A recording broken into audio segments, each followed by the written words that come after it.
Graça e paz novamente a todos. A internet está um pouco ruim, não é a minha internet está ok. Acabei de verificar aqui, mas os irmãos falaram que estava travando um pouco. Quero que os irmãos me dêem um feedback aí com relação à internet, se está tudo ok.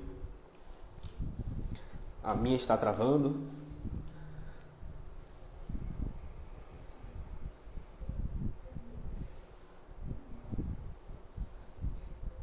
Kaique, boa noite. Bora, Matheus. Luan, Esdras, está ok, né? Vamos lá. Deixa eu ver aqui os irmãos. Aqui o Vailight, tá aqui. Deixa eu ver o Torinho, vou esperar o Torinho entrar aqui, eu ainda não localizo ele. Agora está ok, né? Vamos ver. Vamos ver como é que vai estar. Deixa o Torinho entrar aqui, parece que ele reiniciou o celular, ele entrou também.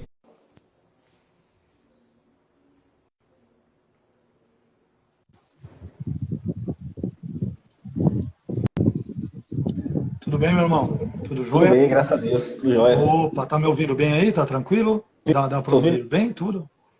Convidou Opa, ótimo, ótimo. o Torinho. Opa, Agora tá de revestrez aí, né? oi, agora mudou, hein? Agora eu Será fiquei que- na esquerda, aí não dá, hein, ó. Me colocaram numa situação de esquerda, aí não dá. Eu não gostei disso aqui porque já é sabotagem. Ai, ai, ai. Bom, então, Poxa. pelo que eu entendi até o momento, os irmãos, veja como é que tá os áudios aí, dê um feedback para nós.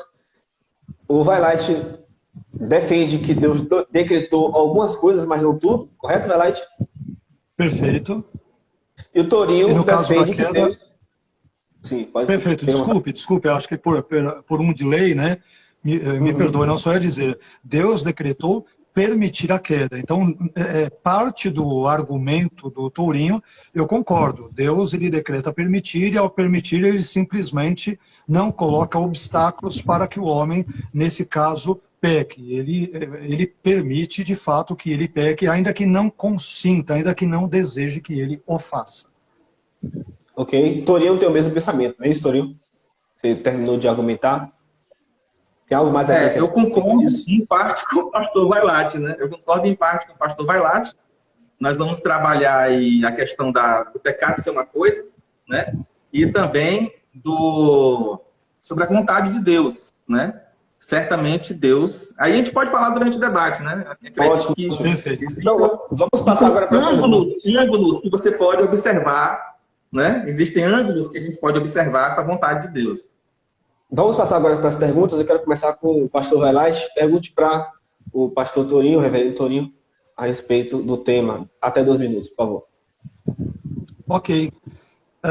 Bom, como o tema central do nosso debate ele gira em torno da pergunta, mais uma vez, Deus decretou o pecado com todos os seus desdobramentos, e como a origem do pecado, segundo a tradição cristã, ela se dá com a queda de Lúcifer, no contexto angelical, então eu perguntaria para o Tourinho o seguinte: se Deus criou todas as coisas boas e perfeitas, mas ao mesmo tempo decretou todas as coisas, absolutamente todas as coisas, de acordo com a sua perspectiva teológica, quem ou o que fez Lúcifer pecar? Esta seria a minha pergunta. Perfeito. 5 minutos, Torinho. Pois bem, o pecado de Lúcifer, ele não é muito diferente do pecado de Adão, a não ser porque Adão teve o agente externo que o provocou, né? Ou seja, o tentou, né? Seja o diabo ou a sua própria esposa. Porém, há que se ressaltar alguns detalhes. Quando nós falamos que Deus criou todas as coisas boas e muito boas, e quando nós falamos que Deus criou as coisas perfeitas, devemos, então, dialogar a respeito do que refletir a respeito do que é perfeição nesse caso. Porque perfeição, somente Deus é absolutamente perfeito. Na medida que a criatura depende de Deus, aquele que depende, só depende porque lhe falta algo, lhe carece algo, e por isso ele depende. Ora, mas quem carece de algo já não pode ser perfeito. Então, ele é relativamente perfeito àquilo que ele é. Por exemplo, você pega a galinha perfeita. A galinha perfeita, ela é aquela galinha que cacareja perfeitamente, que cisca perfeitamente. Mas, ora, você não pode comparar uma galinha com um ser humano. O ser humano é dotado de muito mais perfeições do que a galinha. E o anjo? O anjo é dotado de muito mais perfeições do que o homem. Não é à toa que a própria Escritura fala que nós somos feitos por um pouco menor do que os anjos, né? Como é que pode haver maior e menor se todas as coisas foram criadas igualmente perfeitas? Logo, aquilo que foi criado perfeito é perfeito em si mesmo, mas em relação a Deus, ela é imperfeita, porque ela não é igual a Deus e é impossível para Deus criar algo igual a ele. Ou seja, é impossível para Deus criar outro Deus. Na medida que é impossível para Deus criar outro Deus, há então uma necessidade na criatura que, caso ela não seja assistida em uma determinada situação por uma graça especial de Deus, ela vai desviar a moção divina e vai cair. Por quê? Porque depende. Então, como que Lúcifer cai? Lúcifer cai porque, ao desviar a moção divina, Deus decide não impedir esse desvio. Na medida que ele é criatura, toda criatura tem essa capacidade de desviar a moção divina, ou seja, o mover divino, para fins não salutíferos, ou seja, para o fim na qual ele não foi proposto. Então, assim, respondo, né, e deixo aí a minha resposta ao pastor Vailate. Perfeito. Vailate? Ok, obrigado pela resposta, pela sinceridade, Turinho. Bom, eu responderia, ou na minha tréplica, eu diria o seguinte: em suas institutas, Calvino diz o seguinte, abre aspas, Paulo dá o nome de eleitos aos anjos que mantiveram sua integridade. Se sua firmeza, isto é, a firmeza dos anjos eleitos, era devida à boa vontade de Deus, a revolta dos outros anjos prova que foram abandonados, ou seja, eles foram abandonados por Deus. Disto, nenhuma outra causa pode ser alegada, além da reprovação, que está escondida no conselho secreto de Deus, fecha aspas, Institutas, livro 3, capítulo 23, parágrafo 4º. Então, para Calvino, a causa da queda de Lúcifer é um mistério, visto que ela está oculta no conselho secreto de Deus. E aí nós temos algumas outras coisas interessantes, mas se Deus determina todas as coisas, e a queda de Lúcifer, mais uma vez, é uma coisa, logo foi o próprio Deus quem decretou a queda de Lúcifer. E, sendo assim, não há nenhum tipo de mistério aqui. Eu discordaria, claro, de Calvino nesse ponto. E eu gosto, pelo menos gostei, da forma bem clara e direta do Tourinho. Mas, além disso, se Lúcifer pecou porque ele foi abandonado por Deus, no sentido de não ser assistido pela graça divina, então que culpa Lúcifer teria por ter caído? Afinal de contas, foi Deus quem não lhe deu, segundo inclusive o Tourinho, uma graça especial da sua parte para mantê-lo. Ora, se Lúcifer caiu em pecado porque Deus não teve boa vontade para com ele, que é a expressão de Calvino, né, como teve para com outros anjos, então Lúcifer ele não pode ser responsabilizado por sua queda, visto que ele não tinha como não cair, ele não tinha como ter agido da forma diferente como agiu. Além disso, o caráter de Deus, mais uma vez, permitam-me dizer com sinceridade, pelo menos da minha ótica, ele acabaria sendo manchado, visto que Deus, ele reprova Lúcifer sem nenhuma boa razão para tal.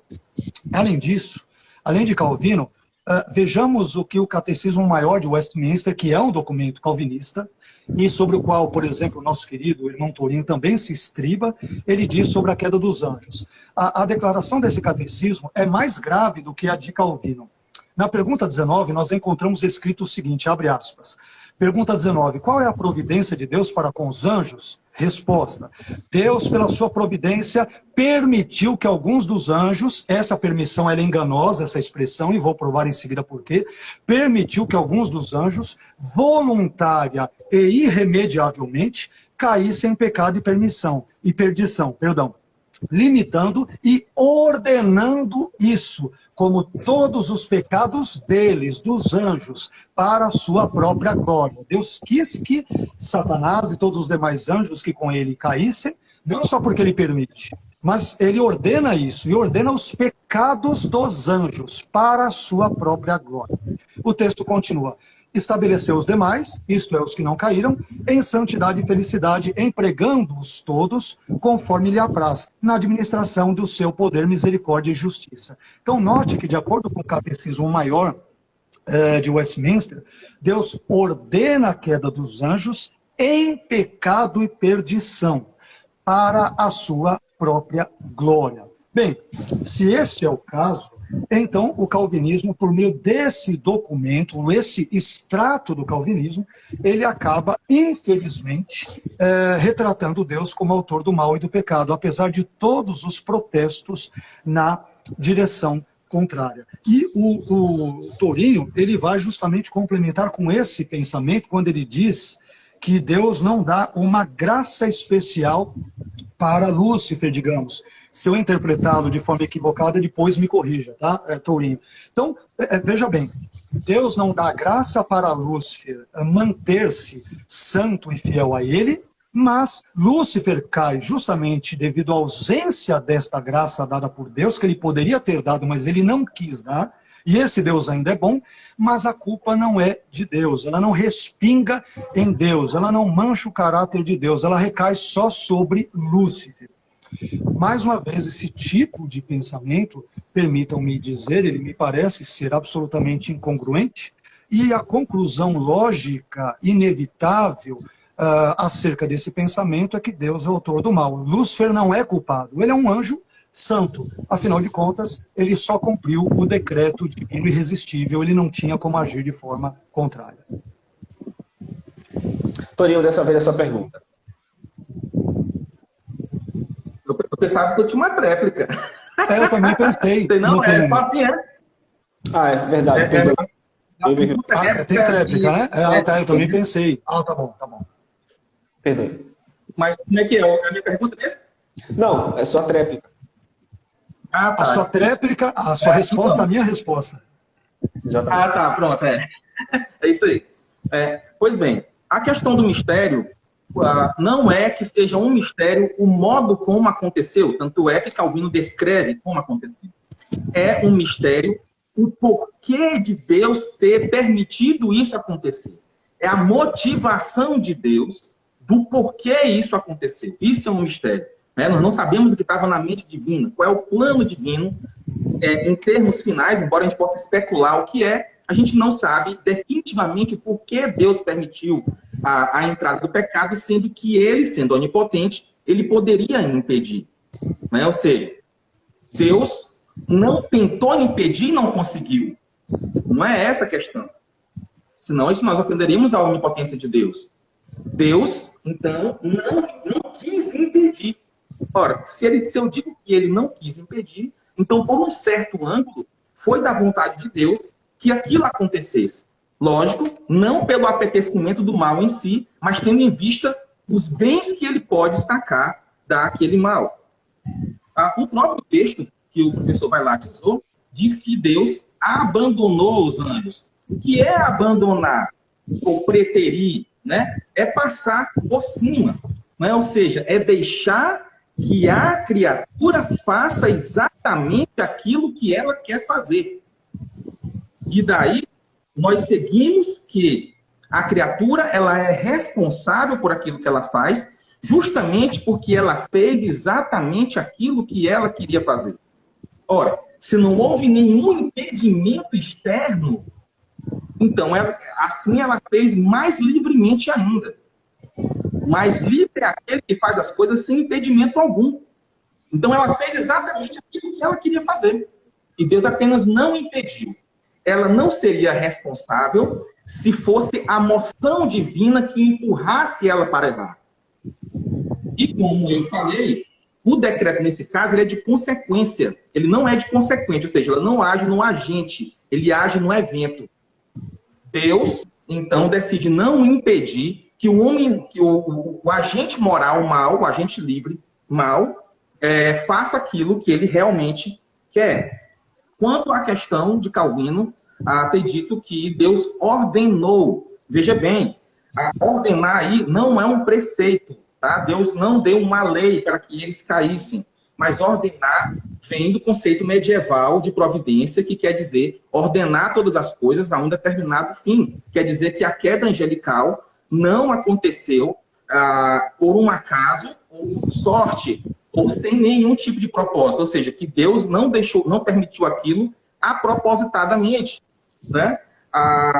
Por exemplo, na Escritura, quando fala que o culto tem que ser feito com decência e ordem, está falando de organização, não está falando de um preceito.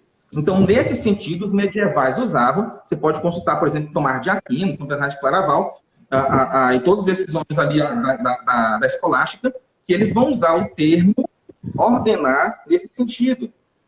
Outro ponto também que eu gostaria de ressaltar, se eu tiver tempo, não marquei dessa vez, é que o professor Vailate, ele trabalha com o conceito de liberdade que somente se a pessoa puder atualizar algo diferente, é que ela poderia ser responsável. Ora, mas nós dois concordamos que o diabo, hoje, ele não pode fazer o bem. E mesmo assim, ele continua sendo responsável pelos seus atos. Jesus, por exemplo, não poderia pecar. E mesmo assim, todos os seus atos tiveram significados. Deus é o mais livre de todos. E ele não pode fazer o mal. Ele só pode fazer o bem. E nem por isso os seus atos têm menos significado. Né? Ou seja, liberdade está... não para poder atualizar aquilo que é diferente, mas para estar de conforme àquilo que é sua própria natureza é. Quanto mais próximo as suas atitudes estão da sua própria natureza, mais livre você é.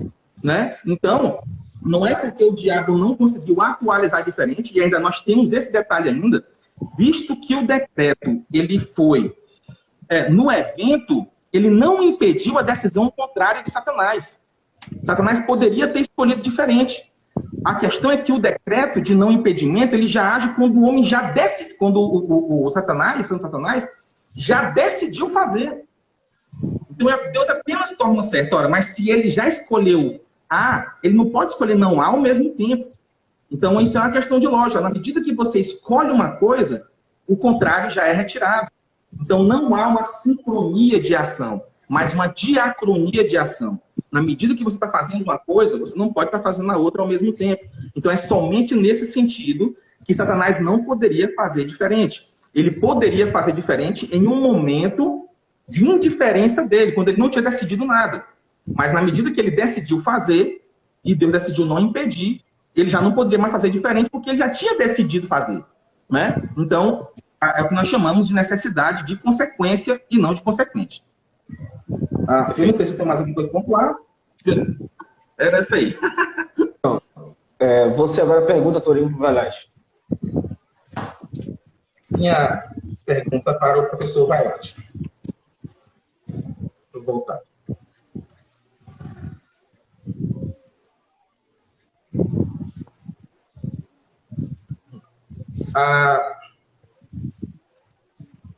Que Adão peca pelo seu livre-arbítrio, isso nós dois concordamos, né, professor? Isso aí parece que ficou aqui de ponto passivo, né? Embora nós discordemos do que se trata esse livre-arbítrio, né? O que é o livre-arbítrio? Nós discordamos, né? Mas, confessionalmente, estamos alinhados, né? Nesse sentido aí. Porém, podemos discordar como isso acontece também em relação à concorrência divina, né? Ou seja, como isso aconteceu em relação a Deus.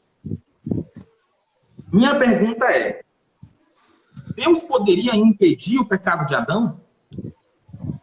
Se sim, por que não impediu?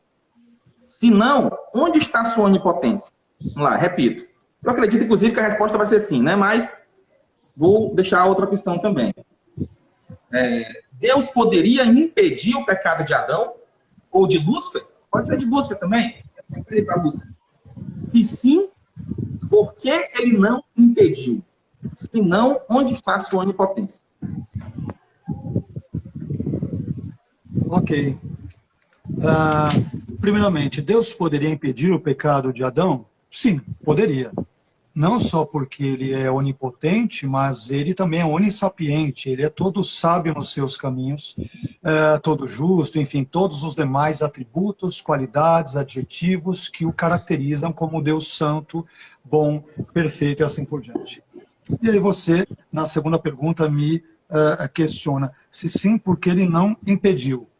Bem, obviamente nós não temos como sondar as razões precisas do porquê de Deus não ter impedido, mas eu tenho para mim que Deus não impede o pecado de Adão, porque todos sabem o que é, ele sabe como extrair um bem maior, mesmo através do mal, apesar de não desejar o mal, apesar de não decretar ativamente o mal, mas ele decreta permiti-lo, ele sabe como exatamente fazer para extrair esse bem maior.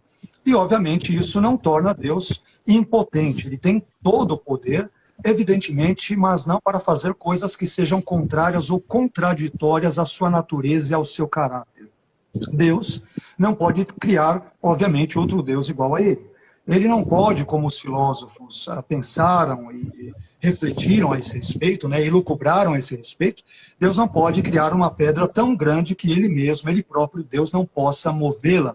Deus não pode criar círculos quadrados, solteiros casados e assim por diante. Então ele não pode criar coisas, ele não pode mentir, ele não pode deixar de ser Deus, ele não pode pecar. Então a onipotência divina significa que ele pode fazer todas as coisas, desde que essas coisas estejam em consonância, em concordância com seu caráter santo, bondoso, justo, amoroso, sábio, e assim por diante. Então, Deus, ele tem a potência, toda a potência do mundo, para impedir o pecado de Adão.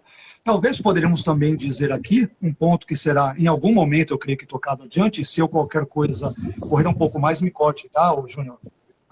Um outro detalhe também, é que Deus, ele pode não ter desejado criar obstáculos ou não ter desejado impedir o pecado de Adão, a fim de preservar a sua liberdade, ainda que limitada. Com isso, não estou querendo dizer que a liberdade de Adão seja um bezerro de ouro. Deus não pode tocar na liberdade dele. Deus, ele é Senhor, ele é soberano, né? Mas a partir do momento em que Deus cria seres livres, ou limitadamente livres, ou relativamente livres, ele, me permita usar essa expressão, ele se autolimita no exercício da sua soberania, no sentido de forçar o homem ou a causar a fazer algo que ele mesmo, soberanamente e sabiamente, não quis realizar na sua obra criativa. Então, em termos bem gerais e amplos, esta seria a minha resposta.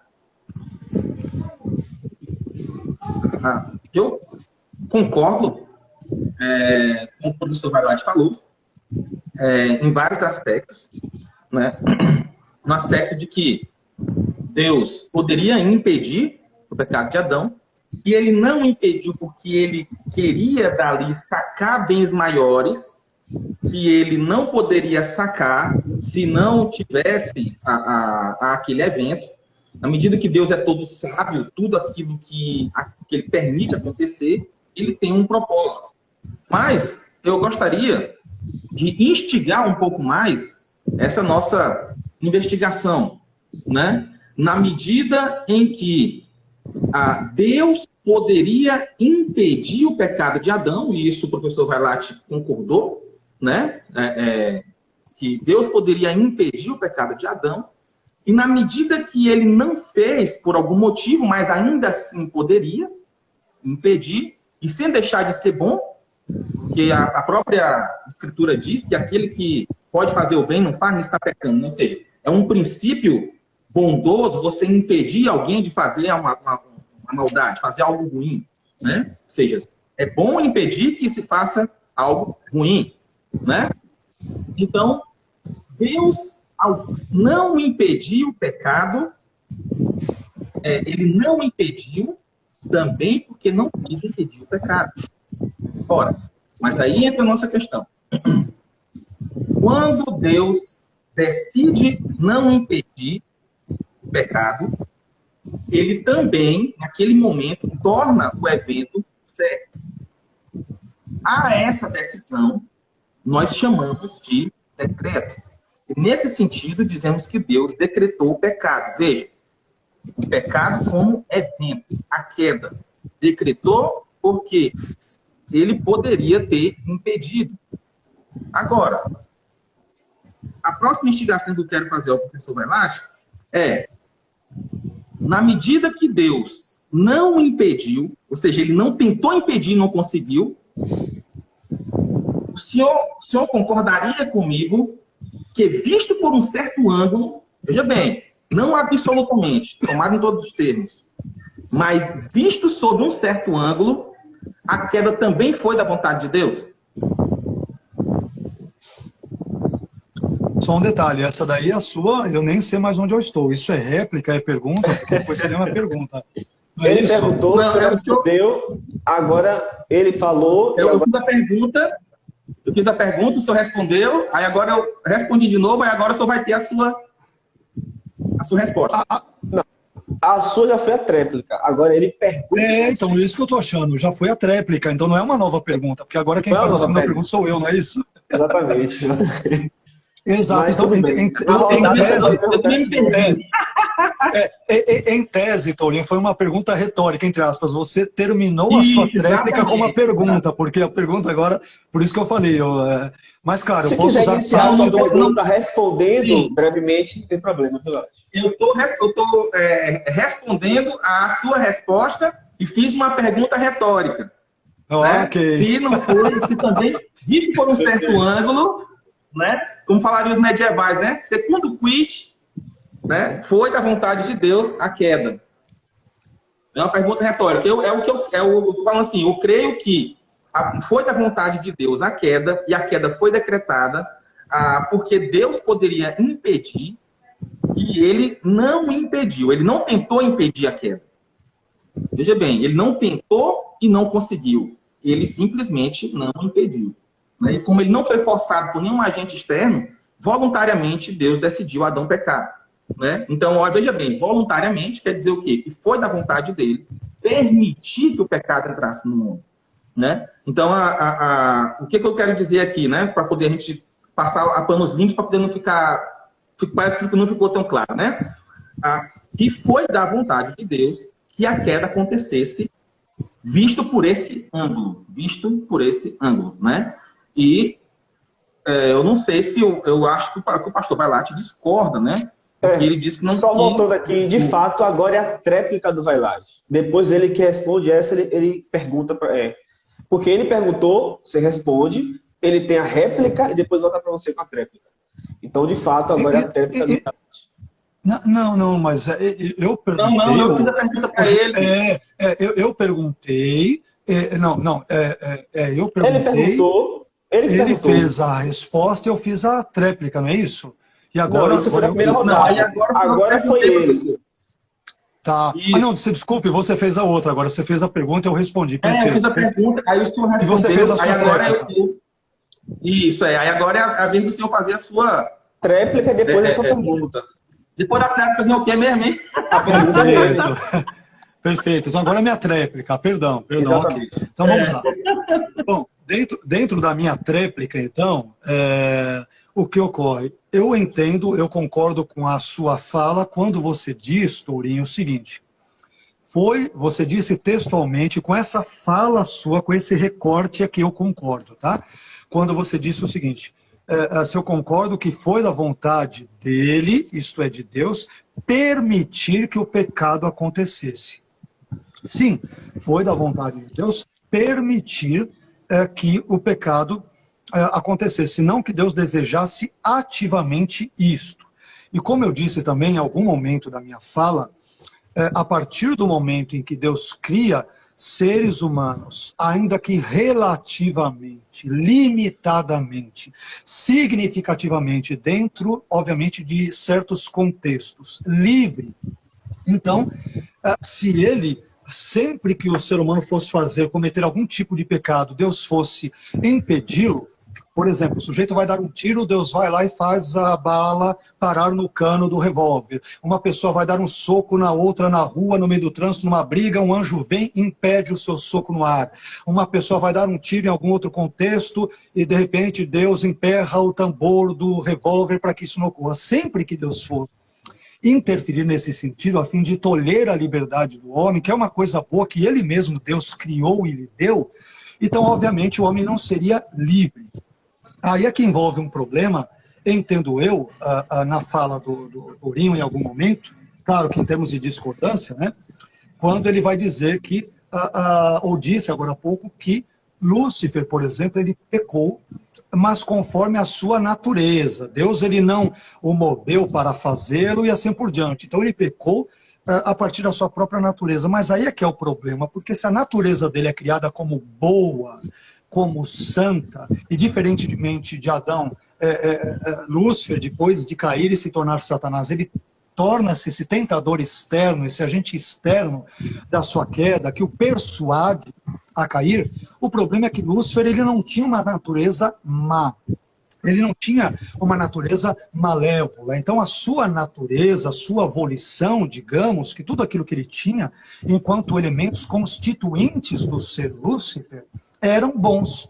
Logo, portanto, de onde surge o pecado? E aí, mais uma vez, eu ouvi atentamente as explicações do Tourinho, mas se Deus decreta a queda de Lúcifer, e ele não o move para que ele peque, ele simplesmente faz o decreto quanto às causas, não quanto sobre o agente, como que ele pode ter pecado?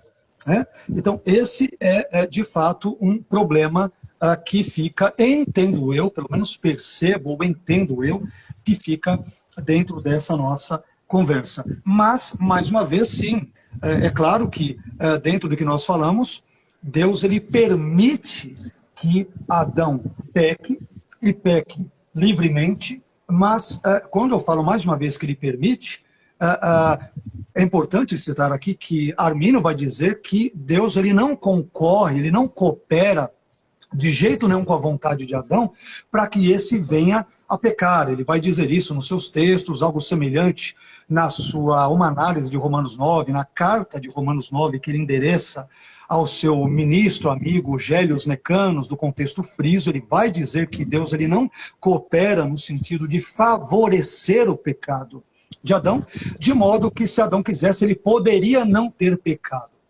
Calvino diz isso, que ele poderia não ter pecado.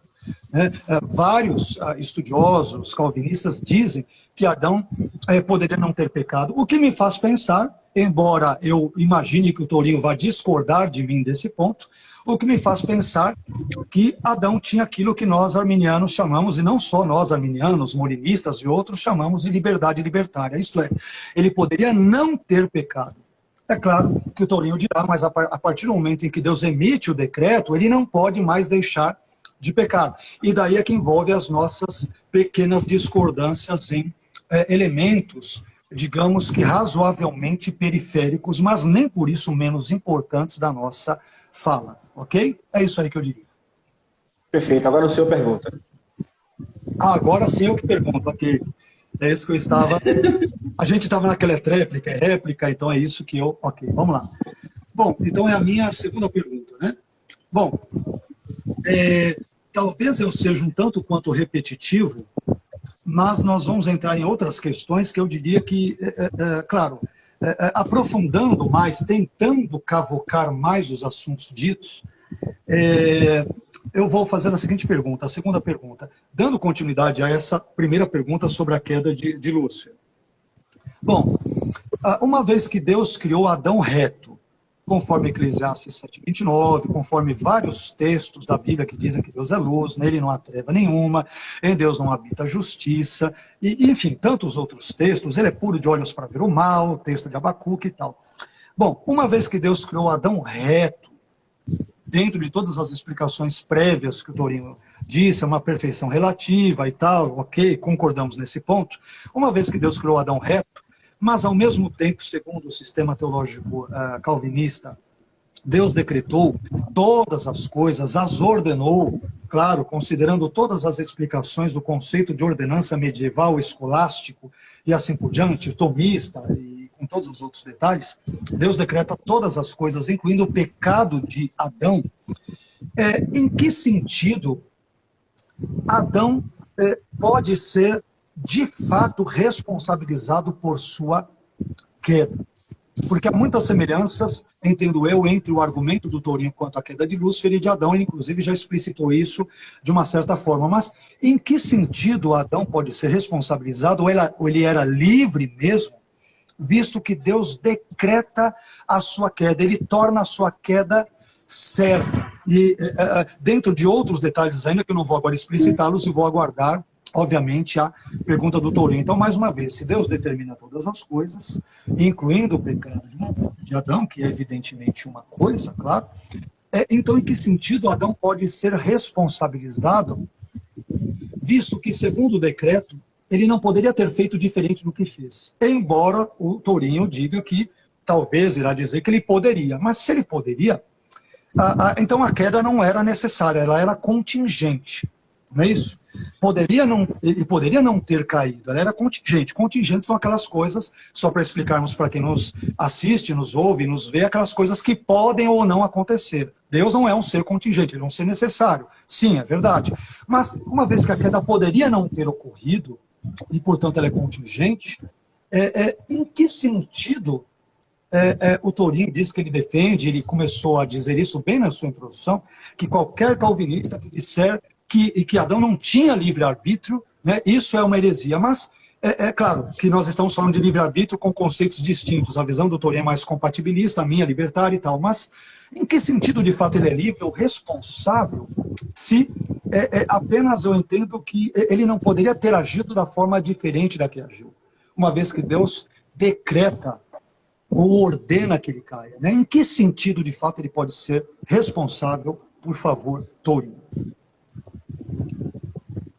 Eu vou ilustrar a minha resposta com um versículo bíblico que vai fazer com que a gente entenda melhor como é que funciona essa questão.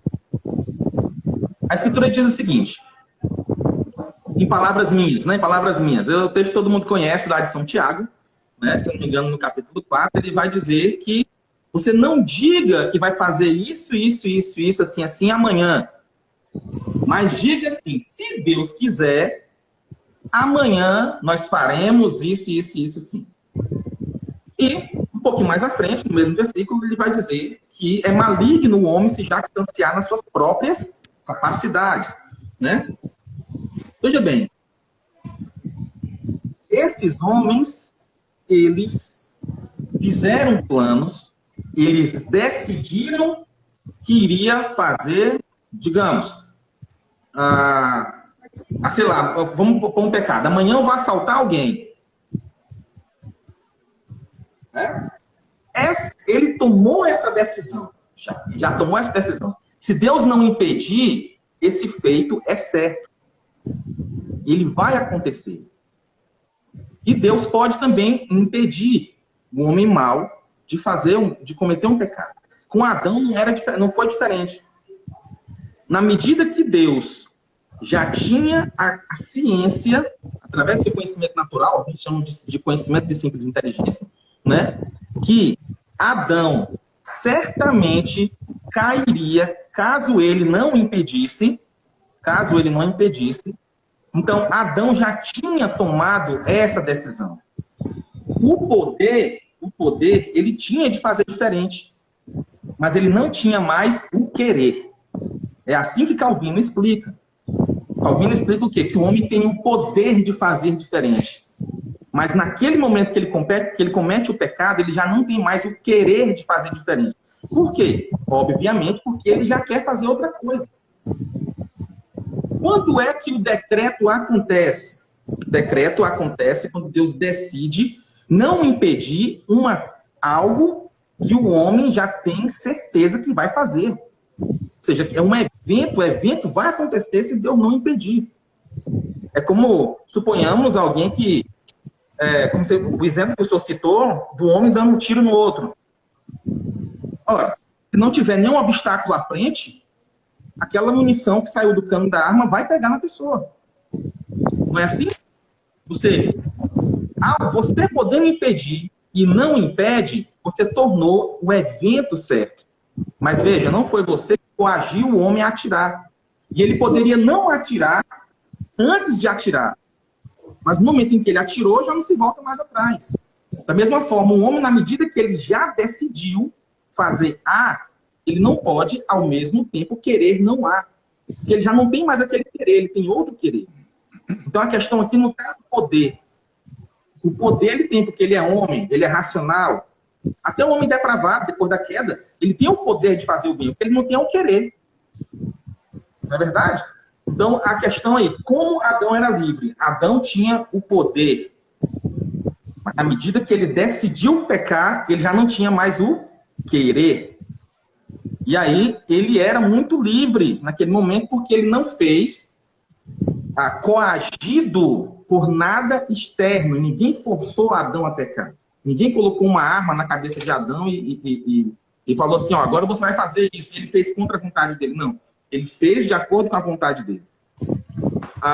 E quando a gente trata, por exemplo, da concorrência divina, eu não sei se eu tenho tempo ainda, Armínio vai dizer o seguinte: com respeito ao início do pecado, atribui os seguintes atos à providência de Deus. Em primeiro lugar, a permissão não ociosa, veja bem, não ociosa, não uma permissão livre. E ele diz, mas une 4 atos positivos, ou seja, a permissão é positiva. Deus quer permitir realmente. Ele não é obrigado a permitir nada. Então ele diz o seguinte, os 4 atos positivos. A preservação da criatura com respeito à essência, vida e capacidade. O cuidado para que um poder maior ou igual não seja colocado na oposição. A oferta de um objeto contra o qual o pecado será cometido. 4. A concessão destinada de sua cooperação, que devido à dependência que uma segunda causa tem da primeira, é uma cooperação necessária. Em segundo lugar, a administração de argumentos e ocasiões que convidam à perpetração do pecado. Em terceiro lugar, a determinação de lugar, tempo, maneira, circunstâncias similares. Em quarto lugar, a cooperação imediata, propriamente dita de Deus, com o ato do pecado. Então, a não ser que Armínio esteja se contradizendo em outro texto, nesse texto aqui, ele fala que Deus concorre com o ato do pecado. E a concorrência, e Deus, desde a eternidade, já sabia com que ele iria concorrer. E ele poderia impedir um pecado justamente porque ele concorreu com o pecado. Ele poderia não concorrer com o pecado e o homem não agir. Mas ele decidiu concorrer com o homem. E o homem pecou por conta disso. Ora, mas se o próprio Armínio está falando, como que isso não pode ter sido um decreto se o próprio Deus agiu imediatamente com o evento? Né? Eu sei que na minha vez de perguntar, e eu também, você não precisa responder essa resposta, essa pergunta. É só uma pergunta retórica que eu estou usando aqui no texto de Armínio. Você agora é minha tréplica, é isso? Sua é isso, réplica. né? Minha réplica? Tá. Exatamente. Eu perguntei e ele respondeu agora a minha réplica. Perfeito. Bom, vamos lá. Isso, senhor. Armínio, nesse texto aqui, Tourinho, ó, Jacó Armínio, uma análise de Romanos 9. Eu traduzi, coloquei notas, tá? Ele vai dizer o seguinte na página 79. O homem originalmente colocado nesta condição pela divindade, ou seja, a condição de capaz de viver em justiça e de transgredir o mandamento, por transgredir o mandamento, fez-se um vaso mau. Isto é, um pecador, com nenhuma concordância da cooperação da divindade para esse resultado. Aqui, a expressão aqui em latim é nulla dei ad hoc cooperatione concurrente, com nenhuma cooperação de Deus simultânea, neste caso ele vai dizer em Romanos 9, tá? A não ser aquilo que fosse adequado à sua bondade, justiça, sabedoria, e na verdade para a sua constância, pela qual nada foi retirado da liberdade do homem, ou o modo real do livre-arbítrio seria restringido. ou seria impelido nesta ou naquela direção. Página 79 do comentário da análise de Arminio. Tá? Senhores, Então, só para que eu possa entender sobre esse texto, Arminio falou uma coisa no texto, falou outra e outra. Explique para nós melhor. Então, o que eu estou dizendo é, Arminio, ele defende exatamente aquilo que o Tourinho disse em termos de concorrência simultânea. Tá? Ele defende isso, mas parece-me que no que diz respeito à queda em si, a queda, naquele momento, Deus, ele simplesmente ele não restringe a liberdade de Adão, em nenhum momento ele não faz nada para provocá-la ou torná-la certa. Ele permite. Ele permite. A ideia do que nós mencionamos agora, num dos pontos da Ordo Decretorum arminiana, ele decreta permitir a queda. Então, ele não concorre ou atiçando, ou incitando, ou persuadindo, nem nada. Ele simplesmente deixa Adão naquele estado e não faz nada forçando, de modo que ele efetivamente poderia ter agido de forma contrária àquela que agiu. Tá? Ajudou? Pode continuar aqui na resposta? Pode? Vamos lá. Bom, quanto à queda de Adão de novo, eu gostaria de destacar dois trechos das Institutas de Calvino. No primeiro trecho, Calvino diz o seguinte: nada poderá negar que Deus soube antes de criar o homem o fim que haveria de ter, e que o soube porque em seu conselho assim o havia ordenado. Então, em Calvino não há uma presciência, uma onisciência verdadeira. Deus só conhece as coisas porque ele as determina. Obviamente, Tourinho sabe, o Júnior sabe, os irmãos aí calvinistas sabem disso, melhores do que eu. Deus não somente previu a queda do primeiro homem e com ela a ruína de toda a sua posteridade, mas assim o ordenou. Ok. Já no segundo trecho, Calvino ele declara, deixa eu só colocar aqui a minha contagem aqui do tempo. Já no segundo trecho das Institutas que eu quero destacar, ele vai dizer o seguinte: o homem, isto é, Adão, antes da queda, possuía livre-arbítrio. Tudo bem, que ele vai no mesmo argumento do Tourinho, ou melhor dizendo, o Tourinho que vai no mesmo argumento de Calvino, por meio do qual poderia alcançar a vida eterna. Podia, pois, Adão, se quisesse, permanecer como fora criado, e não caiu senão por sua própria vontade. Mas como sua vontade era flexível, tanto para um lado quanto para o outro, e não possuía a constância para perseverar, já vamos ver o porquê ele não possuía essa constância, ele caiu tão facilmente. Porque Deus não lhe deu a Adão a virtude da perseverança, está oculto em seu conselho. Tá? Porque Deus não deu perseverança para ele, é um mistério. Continuando. Então perceba que, segundo o reformador de Genebra, Deus não permitiu, mas ordenou a queda de Adão. E além disso, Calvino diz, entendo eu que enganosamente, que se Adão quisesse, ele poderia não ter caído. Mas, ao mesmo tempo, ele declara que Adão caiu porque Deus não lhe deu a virtude da perseverança. Agora, a razão de Deus não ter dado a Adão a virtude da perseverança é algo que está oculto no conselho divino. Agora, permita-me citá-lo, meu querido Tourinho. Já na sua obra, O Calvinismo Explicado, de Tourinho, pelo menos ali onde eu pude consultar, né, na página 161 ali, olha lá, estou fazendo a propaganda, depois você me manda um cascalho aí, tá? Então, o arminiano fazendo propaganda da obra de um calvinista, olha lá, mas isso estava decretado, tinha que acontecer. Na obra, O Calvinismo Explicado, página 161, o Francisco Tourinho afirma o seguinte: o fato de Deus não ter impedido a queda significa dizer que Deus negou o auxílio divino especial que impediria Adão de cair. Depois, 3 páginas adiante, na página 164, o Tourinho explica a razão de Deus ter negado esse auxílio especial que impediria Adão de cair. Segundo o Tourinho, nesse caso, esse autor, isto é o próprio Francisco Tourinho, ele está se referindo a ele mesmo, acredita que, abre aspas, Deus quis mostrar a Adão que qualquer criatura é inteiramente dependente dele, negando a Adão seu auxílio especial, e Adão caiu. Então, anotem 2 coisas aqui. Eu vou caminhar para a minha quase conclusão aqui. Primeira, segundo Calvino, Adão caiu em pecado porque Deus sonegou-lhe a virtude da perseverança. Segunda, percebam que conforme Tourinho, de forma muito semelhante, então Tourinho de fato está refletindo o pensamento de Calvino, Adão caiu em pecado porque Deus negou-lhe o auxílio divino especial. O Tourinho diz mais ou menos a mesma coisa com termos distintos. As explicações do Calvino e do Tourinho sobre a queda de Adão no pecado, me permitam usar essa ilustração, respeitosamente, mas me permita usar essa ilustração, né? Mas essas explicações, tanto do Calvino quanto de Tourinho, sobre a queda de Adão no pecado, me lembram alguns enfermeiros da nossa época de pandemia do coronavírus.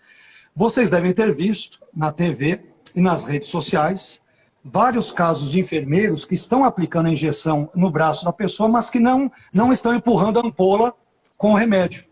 Pois bem, é exatamente isso que Calvino e Tourinho dizem que Deus fez com Adão. Deus aplicou no braço de Adão a advertência.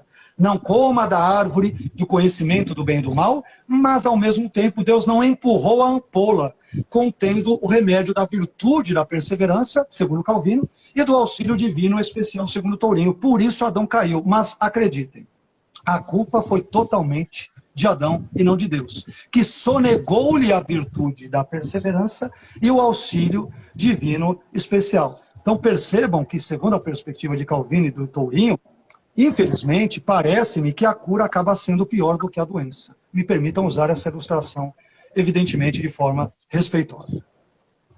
Tourinho. Agora é o quê? É tréplica ou é... Depois pergunta. É tréplica, né? É tréplica. Pois bem, o pastor Valati, no começo da nossa conversa, ele falou o seguinte, que não seria um mundo ideal se Deus saísse impedindo todos os atos maus. Ou seja, que se Deus impedisse, o homem, ele usou o exemplo da pistola de atirar, né? Ou de que o homem fizesse uma coisa assim, caçava, ou seja, Deus impedisse todos os pecados. Porém, agora, contraditoriamente, digo eu, né? Penso eu, com tudo, data máxima vênia, né? Penso eu que ele está sendo contraditório quando eu digo que Deus decidiu não impedir Adão de pecar. Né? Ou seja, note que há uma incongruência nos dois argumentos. Ou seja, o professor Vailate ressaltou a importância e a necessidade de que Deus não impedisse todos os atos pecaminosos, porém, ao mesmo tempo, ele agora acha que é errado, ou que Deus é culpado por não impedir o ato pecaminoso de Adão, não lhe cedendo uma graça especial. O que é essa graça especial? Quando eu falo graça especial, é justamente essa moção que impediria Adão de cair. É um não impedimento, é a decisão divina de não impedir Adão. É a isso que eu falo. Quanto à questão da cooperação divina, eu acredito que haja um erro interpretativo nos textos de Armínio por parte do professor Vailate, dado também o máximo respeito aqui pelo professor Vailate, que a cooperação, quando nós falamos que Deus coopera com o homem, isso tanto no arminianismo como no calvinismo, para o ato pecaminoso, essa cooperação, ela não existe uma infusão de maldade. É por isso que Armínio vai dizer que Deus não inclinou, que ele não forçou, que ele não apeteceu o homem ao pecado. Isso aí também é a mesma tese nossa, né? A questão da cooperação, ele coopera com o mover humano. E todo mover, ele é muito bom. É como um homem que se move e tem um joelho manco, né? Quando ele manca por conta do defeito, não por conta do mover, porque o caminhar é sempre muito bom, né? O movimento é muito bom, mas ele manca por conta do defeito. Assim também, Deus coopera com todos os atos humanos e permite que essa moção cooperativa seja desviada para um fim não salutífero. Então, permanece que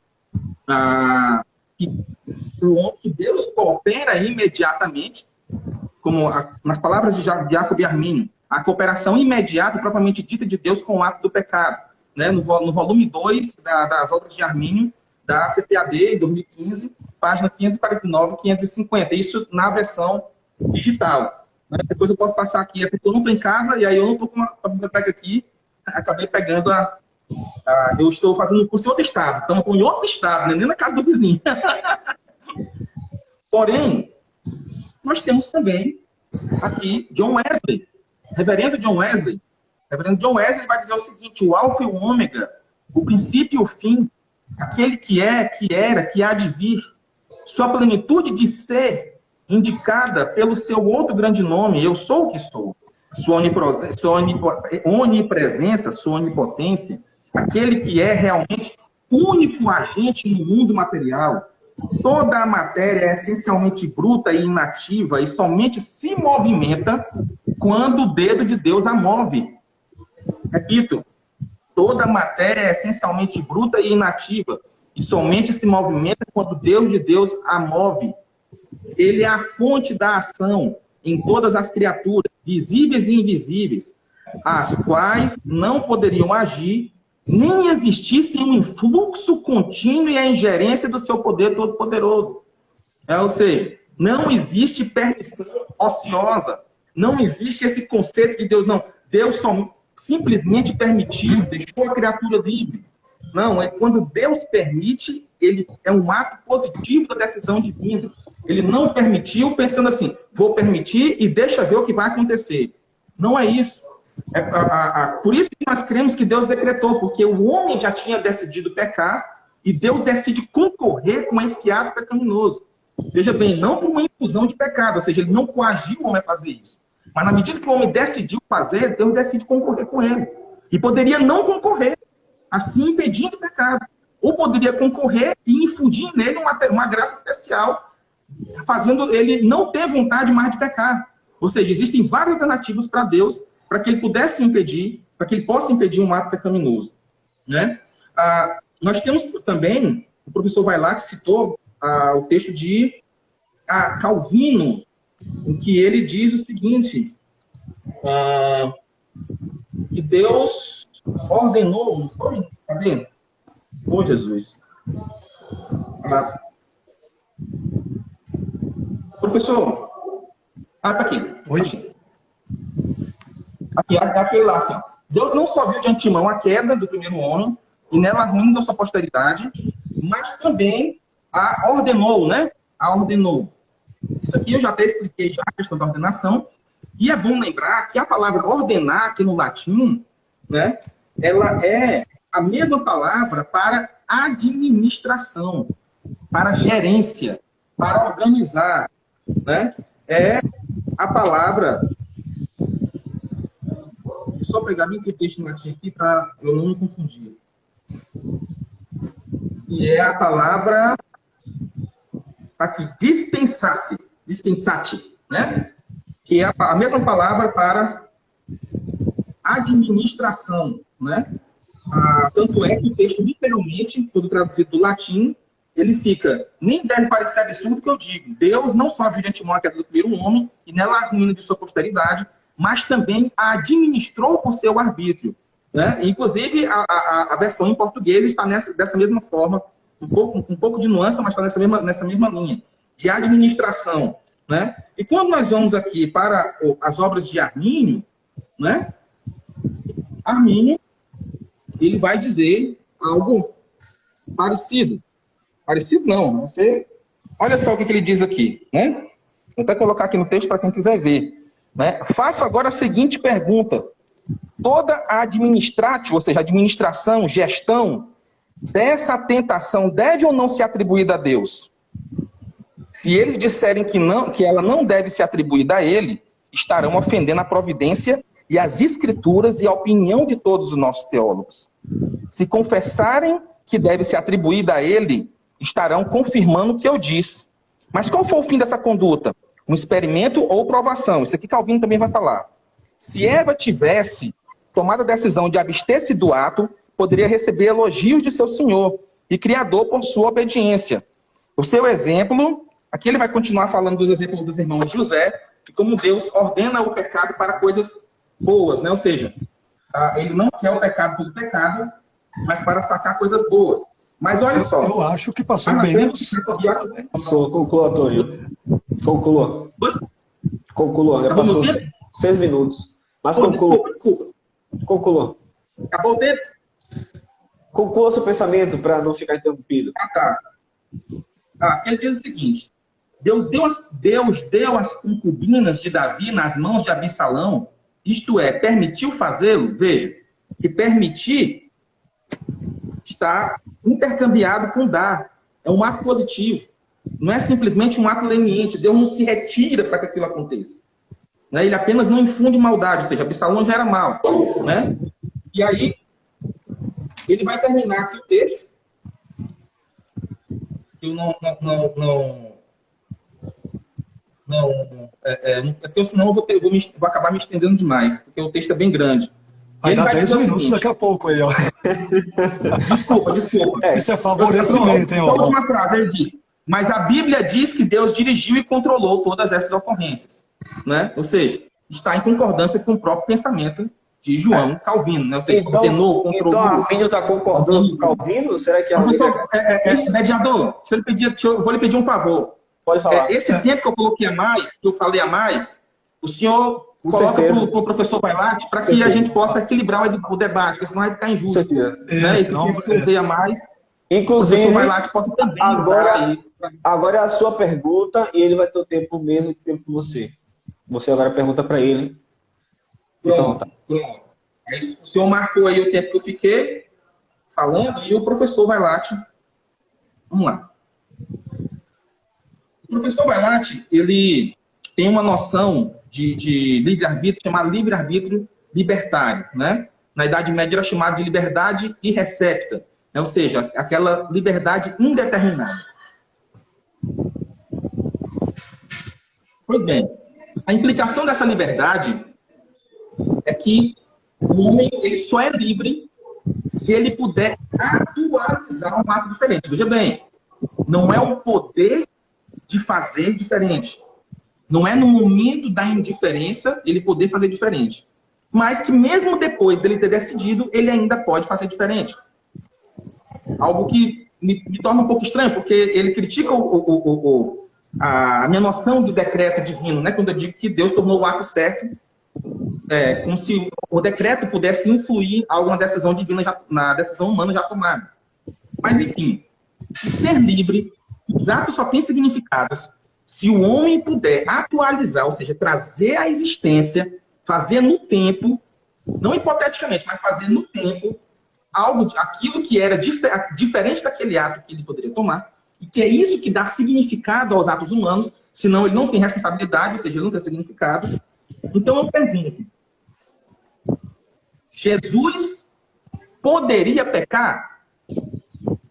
Se ele não poderia pecar, ou seja, ele não poderia fazer diferente, ele necessariamente teria uma vida santa, como que os atos dele teve significado para nós? Como que a morte dele na cruz foi uma morte realmente vicária, se os atos dele eram necessariamente santos? Ele não poderia pecar. Ou, fica a primeira pergunta, pode ser que seja não. Ou seja, Jesus poderia pecar? Se sim, tudo bem, eu já me calo aqui. Se não poderia pecar, como que os atos de Cristo têm significado se ele não tinha liberdade libertária? Até 7 minutos por okay. Não, fique em paz. Sim, sem dúvida que Jesus ele tinha a potência para pecar. Ele poderia pecar enquanto homem verdadeiro, ele não era uma aparência de homem, como dizem os docetistas e outros, né? Do termo grego dokel, que aponta para a ideia da aparência ou do aparecer, ele tinha a potência de fazê-lo, poderia tê-lo feito em termos ali hipotéticos, evidentemente, mas decidiu não fazê-lo. Tá? Então essa é a questão, em geral, que eu diria. Agora, quando nós falamos da liberdade libertária do homem, eu diria que ela deve ser pressuposta por vários outros elementos, né? Por vários aspectos que a liberdade libertária ela deveria ser, digamos que, deduzida ou defendida por nós. Em primeiro lugar, eu diria o seguinte, a primeira razão pela qual eu entendo que a liberdade libertária ela deve ser defendida. Primeira razão, a liberdade libertária parece ser pressuposta em toda a Bíblia. Então ela pode ser vista por exemplo, nas seguintes expressões bíblicas, vamos dar apenas uma amostra, evidente, nós não temos tempo para irmos além, mas ela pode ser vista nas seguintes expressões bíblicas. Escolhei hoje a quem sirvais, Josué 24:15. Te tenho proposto a vida e a morte, a bênção e a maldição, escolhe, pois, a vida, Deuteronômio 30:19. Jesus diz para os judeus da sua época, e não quereis vir a mim para terdes vida. Essa crítica só faz sentido se eles queressem, né, ou pudessem querer vir a ele para terem vida, entre tantos outros textos. Uma segunda razão pela qual eu entendo que a liberdade libertária parece-me ser a opção mais correta, em termos do que nós entendemos como liberdade humana, é que ela pode ser vista na nossa experiência comum de deliberação, que implica que as nossas ações e as nossas escolhas não são determinadas por outrem, a não ser por nós mesmos, né? Então, eu sou a causa, por exemplo, de determinados atos ou ações, bons ou negativos. Não é Deus que é o causador desta causa. Claro que ele é causador no sentido de me criar, mas não é Deus que me causa a causar as coisas. Deus me cria, me dá energia, ele me dá condições para fazê-lo, mas ele não, evidentemente, irá fazer com que eu peque, de modo que se eu peco livremente. Então, quando nós deliberamos, nós não apenas ponderamos sobre as diversas alternativas de ações e caminhos que podemos tomar, como também decidimos a partir de tal deliberação. Isso significa que cabe a nós mesmos, e não a outro fator causal, escolher aquilo que nós escolhemos. Aliás, por exemplo, no seu livro, mais uma vez, o Torinho, estou fazendo propaganda, né?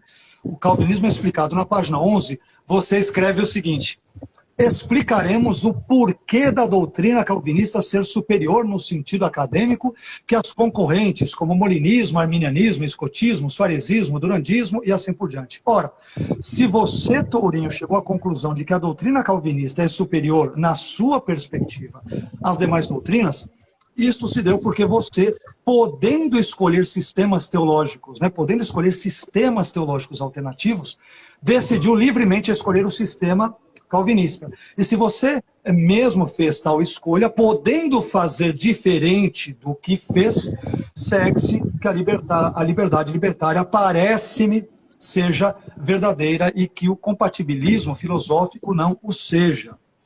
Mas uma terceira razão. A liberdade libertária, ela também parece que é pressuposta, ou deve ser pressuposta, a fim de que sejamos considerados moralmente responsáveis pelos nossos atos. Eu poderia, digamos que, expor essa terceira razão aqui através do seguinte raciocínio, através do seguinte silogismo. Premissa 1. Se somos moralmente responsáveis por nossas ações, então devemos ser livres. Premissa 2. Não somos livres. Conclusão. Portanto, não somos moralmente responsáveis por nossas ações. Além desse silogismo, eu também poderia propor o seguinte, digamos, raciocínio alternativo além deste. Premissa 1. Se somos moralmente responsáveis por nossas ações, nós devemos ser livres. Premissa 2. Somos moralmente responsáveis por nossas ações. Conclusão. Portanto, devemos ser livres.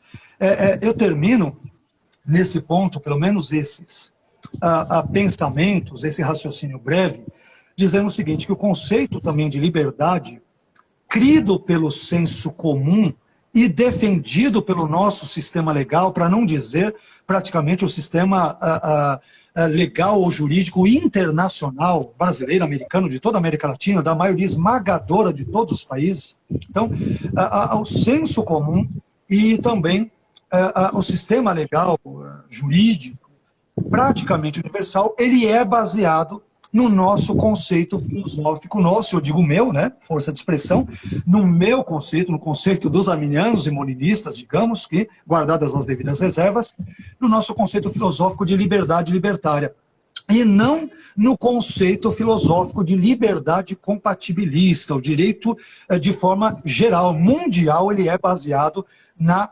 justamente no pressuposto da liberdade libertária. Isto significa dizer o seguinte, que o nível de responsabilidade de uma pessoa deve corresponder ao nível de liberdade que ela tem ao praticar um dado ato ou ao abster-se de fazê-lo. Isso tanto é assim que, por exemplo, aqueles indivíduos que são incapazes de discernir os seus atos e, por exemplo, de agir de forma contrária àquelas como eles agiram numa certa situação, eles são chamados pela justiça de inimputáveis. Isto é, essas pessoas não podem ser responsabilizadas pelos seus atos, visto que não eram livres ou não eram significativamente livres para fazer, por exemplo, o contrário de tudo aquilo que elas fizeram. Enfim, essas razões, dentre outras que eventualmente poderia citar, a própria intuição humana que nós temos de que quando eu ajo, eu, Carlos, por exemplo, ajo, eu tenho a sensação clara, salvo se isso for uma ilusão, eu tenho a sensação clara que fui eu mesmo quem determinei os meus atos, né? No sentido de que eu sou o agente que os causa, e não uma causa outra que não seja eu mesmo que tenha realizado aquilo que eu realizei. É claro que Deus, concordo com a descrição anterior de Wesley, de Armínio, que nós não fazemos nada sem que Deus não nos energize, não nos dê graça, não nos possibilite isso, sem dúvida alguma, mas todas essas condições que nós temos ao nosso lado, elas não são suficientemente, né, digamos, importantes ou relevantes a ponto de inclinar a nossa vontade. Então, eu diria que todos esses pontos, entre outros, e eu vou parar porque meu tempo aqui, eu estou cronometrando também um pouco, já deu, eu diria que são razoavelmente, talvez, suficientes para demonstrar que a liberdade libertária talvez seja uma concepção correta, mais adequada da liberdade do que o compatibilismo filosófico. Chega. Toril, réplica. Bem, pastor, a minha pergunta não foi se Jesus tinha a potência de pecar, mas se ele realmente poderia pecar. Porque é isso que a liberdade libertária ensina, que o homem realmente pode fazer diferente. Ou seja, se a liberdade libertária for verdadeira, e aí a gente pode até dizer que não, a liberdade libertária é só para os homens, não para Cristo. Mas a questão é que no raciocínio do Senhor, é a liberdade libertária que atribui significado aos atos humanos ou do agente moral livre, né? Então, por isso que eu perguntei. A pergunta é, Jesus realmente poderia pecar? Porque se for trabalharmos nessa perspectiva de que o agente moral livre, no caso Jesus Cristo, nessa situação, tinha potência de pecar, mas não queria, isso é exatamente o que o calvinismo ensina. E eu já falei em outras situações. Ou seja, o homem tem o poder, mas não tem o querer. Então, a responsabilidade se dá pela ética no qual aquele ato foi feito. Se mal, mal. Se bom, bom. Vou, inclusive, trabalhar em outro sentido para que a gente possa falar um pouco sobre a questão da liberdade libertária, né? E diz o seguinte, Iacob e Armínio, em seu estado pecaminoso e caído, o homem não é capaz de ir por si mesmo, quer seja pensar, querer, fazer o que é de fato bom. Mas é necessário que ele seja regenerado, renovado em seu intelecto, afeições, vontades e todas as... Essa passagem todo mundo conhece, né? Talvez não precise nem concluí-la, né? Mas Armínio diz que o homem realmente ele é incapaz de fazer diferente, ou seja, de ir até Deus, de fazer um bem sobrenatural, se não for assistido pela graça divina. Então, veja bem, ter é a capacidade de realmente fazer. Veja bem, não é de poder fazer. Não é de poder fazer, mas de querer fazer. É que torna o homem responsável pelos seus atos. Então, nenhum homem depravado seria responsável pelos seus atos. Segundo a própria concepção arminiana, a não ser que, no caso, né, o senhor pode seguir um outro autor, né? Mas, se for seguir pelo pensamento de Iacob e Armínio, né, existe um momento em que o homem é totalmente depravado, no momento em que ele ouve o evangelho e é atingido pela graça de Deus, ele tem o arbítrio dele liberto, e aí sim, através desse arbítrio liberto, ele tem ali agora seu arbítrio regenerado, seu raciocínio regenerado, e ele pode agora enxergar bens verdadeiros, né, podendo escolher a Deus ou não, né? Porém, antes desse evento acontecer, esse homem era totalmente depravado, e ele poderia fazer, mas ele nunca iria querer fazer, ou seja, nunca iria querer ir até. Porém, eu não sei se o senhor concorda, mas eu particularmente acredito que esse homem, ele é responsável por todos os atos que ele faz diante de Deus, mesmo sem ele conseguir querer fazer algo diferente, ou seja, realmente ir até Deus, dessa assistência da graça. E poderíamos até ir mais adiante. Não é porque Deus, durante um determinado momento, um certo momento, negou a graça a esse homem, e aquele tempo que foi negado, também não tornou esse homem sem responsabilidade. Tá? Sobre os incapazes, realmente eu também concordo, mas isso não é um argumento a favor da liberdade libertária, porque nós acreditamos que o que dá responsabilidade e liberdade é a vontade, e a vontade só vem através de racionalidade. Veja bem, se você pegar um homem que ele é muito mal, sei lá, tem aquele maníaco do parque, né, que foi até em São Paulo aí, né? E você chegar para ele hoje, ele está preso, e você chegar para ele hoje e falar assim, você se arrepende do que você fez? Ele fala, não me arrependo. Você disser, se você voltasse no tempo lá, você faria tudo de novo? Faria tudo de novo. Ou seja, é um homem que ele não quer fazer diferente nunca. Né? Ou seja, não é porque ele não quer, nunca quer, e sempre ele faria a mesma coisa, que aquilo tornaria seus atos com menos significados. Nós, na glória, também não iremos mais pecar, né? Nossos atos vão ter significados. Deus não pode fazer o mal, e o diabo não pode fazer o bem, e nenhum dos dois tem seus atos com menos significados. De forma que o que dá significado é a ética do ato. Né? Ou seja, a árvore boa dá fruto bom, é isso que a Escritura diz. A árvore má dá fruto ruim. De uma fonte não procede coisa boa e coisa má ao mesmo tempo. Ou seja, quando Deus fala que escolhe, pois, o bem, escolhe, pois, o mal, ele está estabelecendo o dever. E todo homem, seja bom ou mal, ele sabe muito bem o que tem que fazer. E quando ele sabe o que tem que fazer e ele não faz por sua maldade, é que ele se responsabiliza. Ele se torna responsável por isso, porque ele desobedece a lei voluntariamente, porque ele é mal. Mesmo que ele fizesse o bem, se ele fosse mal, ele ainda seria condenado. Ou seja, o que condena o homem, em primeiro lugar, é a sua maldade, não o ato em si. Né? Até mesmo porque o ato em si... Acabou o tempo? Agora a tréplica do nosso querido irmão Valage. Agora é tréplica, né? Não é pergunta, é tréplica, né? Tá, perfeito. Tréplica. Mas você pode usar para responder outra questão. Não. Perfeito. Então, só colocar aqui que é tréplica para não esquecer. Eu estou cronometrando aqui também para não querer estourar e não atrapalhar a intervenção do irmão, viu? Eu não estou controlando. Se não me disser... Eu estou percebendo. Não, eu estou tentando o cronômetro aqui para não... O mediador tem que falar. O mediador, eu vou te falar, viu? Ele tá... Bom, deixa eu ficar aqui. Já me colocou do lado esquerdo, favoreceu o Calvinista. O Calvinista está falando 10 minutos, ele não impediu. Mas deixa, não tem problema. O mesmo tempo, viu? O mesmo tempo para mim e o mesmo tempo para ele. Não, fique tranquilo. Vamos lá. Deixa eu começar aqui. Opa. Então, o Tourinho ele usou alguns argumentos interessantes. Um deles, ele citou um caso de um bandido, um criminoso, né? Um criminoso qualquer. O sujeito foi, claro, é hipotético, é um exemplo, né?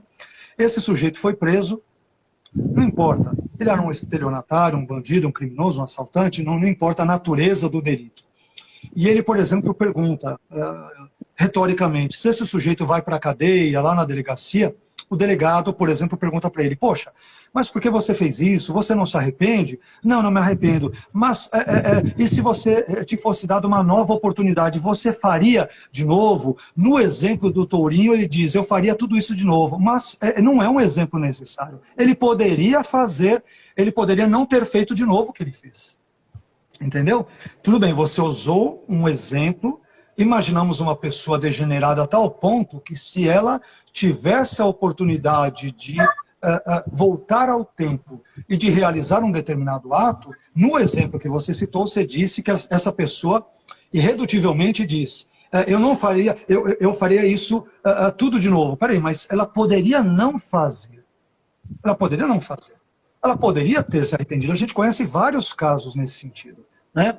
Então, esse exemplo que você deu, Tourinho, claro, mais uma vez, respeitosamente, obviamente ele foi inclinado para favorecer a sua perspectiva. Mas eu poderia citar um exemplo de um criminoso, e todos nós conhecemos criminosos verdadeiros, ou alguém que os conhece, ou assistimos TV, lemos jornais e tudo, então as pessoas poderiam, se voltasse no tempo, poderiam ter feito diferente do que fizeram. Então, esta seria uma primeira objeção. Uma segunda coisa que o irmão disse foi que, ok, de uma árvore boa vem frutos bons, de uma árvore má vem frutos maus. Mas Jesus diz nos evangelhos, Jesus diz, é um texto também muito conhecido, qualquer um sabe, ele vai dizer, se vós, sendo maus, sabeis dar boas dádivas aos vossos filhos. Olha só, pessoas más dão coisas boas. Quanto mais dará o Pai Celestial o Espírito Santo àqueles que lhe pedirem. Então você disse que pessoas más não dão coisas boas e vice-versa. Bem, parece-me que tem um texto bíblico que traz uma descrição bem contrária a essa. Pessoas más podem sim dar boas dádivas aos seus filhos. Jesus diz isso. Outra questão quanto à perspectiva de Armínio, de Wesley e outros, concordo, né, que a pessoa, quando ela ouve o evangelho e ela é ímpia, no seu contexto de impiedade de si mesma e por si mesma, se deixar da si própria, ela não pode, evidentemente, se auto-salvar, uma autossoteria, né? Não existe isso. Quem salva o homem pecador, miserável, é Deus, por meio da sua graça e por meio da instrumentalidade da fé. Acontece o seguinte, Tourinho, se o homem não pode, de jeito nenhum, por exemplo, dizer sim ao evangelho na sua natureza depravada, e isso é muito discutível no contexto do pensamento de Armínio, eu não sei se o irmão sabe, mas há uma discussão muito grande, inclusive o Roger Olson vai falar sobre um estado de pré-regeneração do homem. Tá? Que isso é discutido, tá? Entre os próprios arminianos, há quem aceita, não aceita e tal, mas ele fica num estágio de pré-regeneração, tá? Tem escritos de Armínio que são muito debatidos quanto a isso, mas vamos lá. A questão é, se o homem não pode responder ao evangelho, por exemplo, não estando regenerado e totalmente depravado, eu creio que ele é totalmente depravado em termos de extensão, no sentido de que o pecado afeta todas as áreas, setores e departamentos da sua vida, a sua mente, o seu palavreado, as suas ações, conforme Romanos capítulo 3, versículos 10 a 18, Efésios capítulo 2, versículos 1 a 13, enfim, tantos outros textos que creio que mais ou menos tenhamos opiniões razoavelmente semelhantes a estes. Agora, se o homem não pode responder ao evangelho, porque lemos no prólogo de Marcos, no capítulo 1, o seguinte, que Jesus, no primeiro capítulo, nos primeiros versículos, já Jesus ele está pregando o evangelho nas regiões da Galileia, e ele diz, para pecadores, evidentemente, para homens regenerados, evidentemente, ele diz, o reino de Deus é chegado, arrependei-vos e crede. Alguém deveria avisar a Jesus, Jesus, por que o Senhor ordena que mortos, depravados e gente que não pode responder de jeito nenhum se arrependam e creiam? Então é evidente, imagino eu, que Jesus, ao ordenar que eles se arrependam e creiam, isso não é um discurso retórico, ele é real, eles podem, com o auxílio da graça, evidentemente, se arrependerem e crerem. E deixa eu terminar, que já deram os meus 5 minutos. Não, mas eu só tenho um tempo a mais. Pode concluir, pode. Exatamente. Só tenho um tempo a mais. Pode concluir, só tenho um tempo a mais. Ah, é? Bom, Sim, enfim. ele falou um pouco a mais também.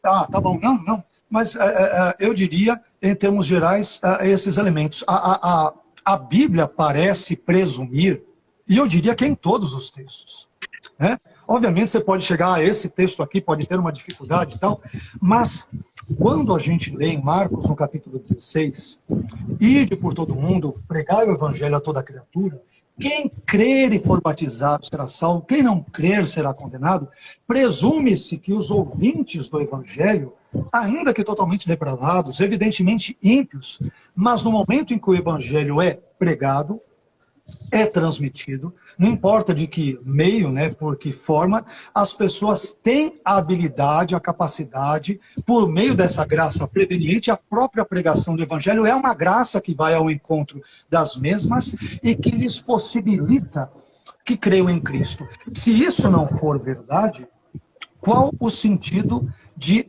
Jesus nos ordenar que preguemos o evangelho a toda criatura? Jesus, o Senhor está me ordenando que pregue o evangelho para pessoas que não podem responder a ele?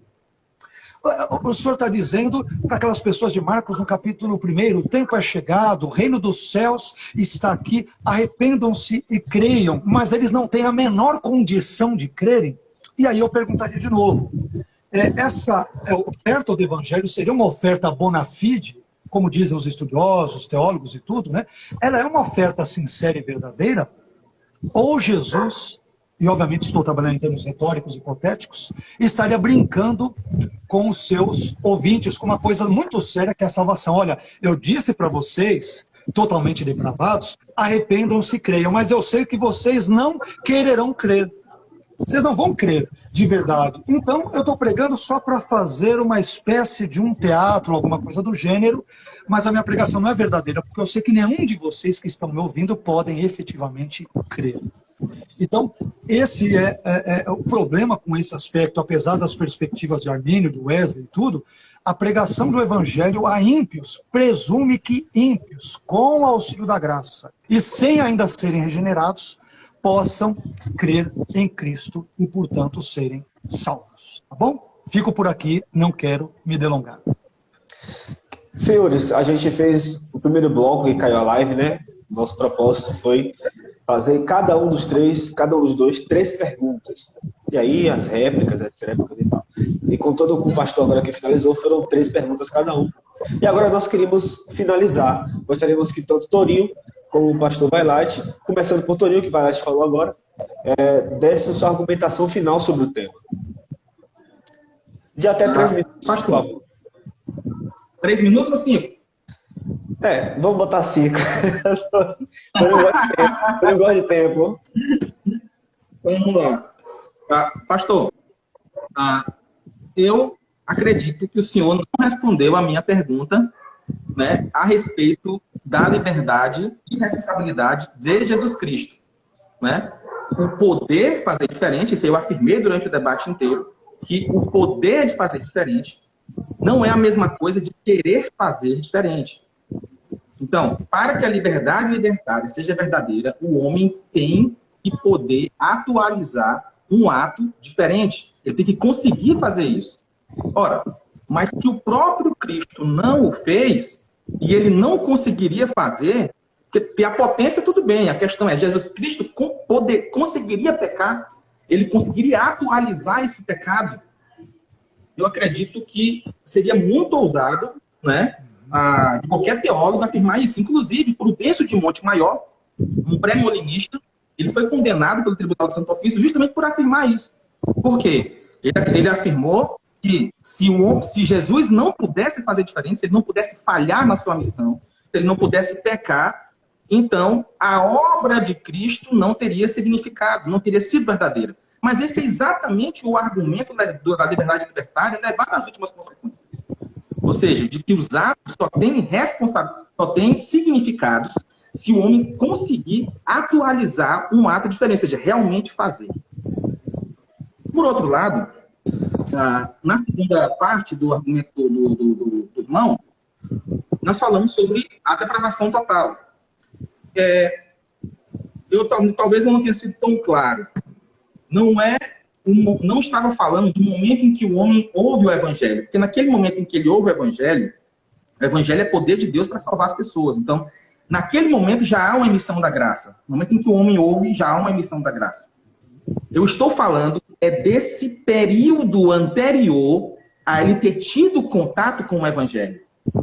O homem nasce totalmente depravado, e Jacob Armínio afirma que ele não está com o livre-arbítrio só manchado, ele realmente perdeu essa capacidade de querer bens sobrenaturais, ele tem um poder. Nós também acreditamos nisso, ele tem um poder. Ele tem um poder por quê? Porque ele não deixou de ser homem. Ele tem o poder, mas ele não pode querer. Mas mesmo assim, a pergunta que eu fiz foi se nesse período, antes dele ouvir o evangelho, ou seja, antes dele ser atingido por uma graça salvadora de Deus, se ele não é responsável pelos seus atos. Ora, mas se ele não é responsável pelos atos que ele faz, no período em que ele não ouviu o evangelho, então o evangelho não teria nem serventia, porque ele não seria realmente um homem pecador. Ele é um homem pecador e ele é culpado, mesmo sem conseguir querer Deus. Ou seja, por quê? Porque o que faz o homem ser responsável é a maldade dele, não ele conseguir atualizar um ato diferente. Por outro lado, o irmão também citou que o versículo bíblico, né, que fala que mesmo as pessoas más conseguem dar coisas boas. Obviamente, que Jesus Cristo está falando de bens naturais.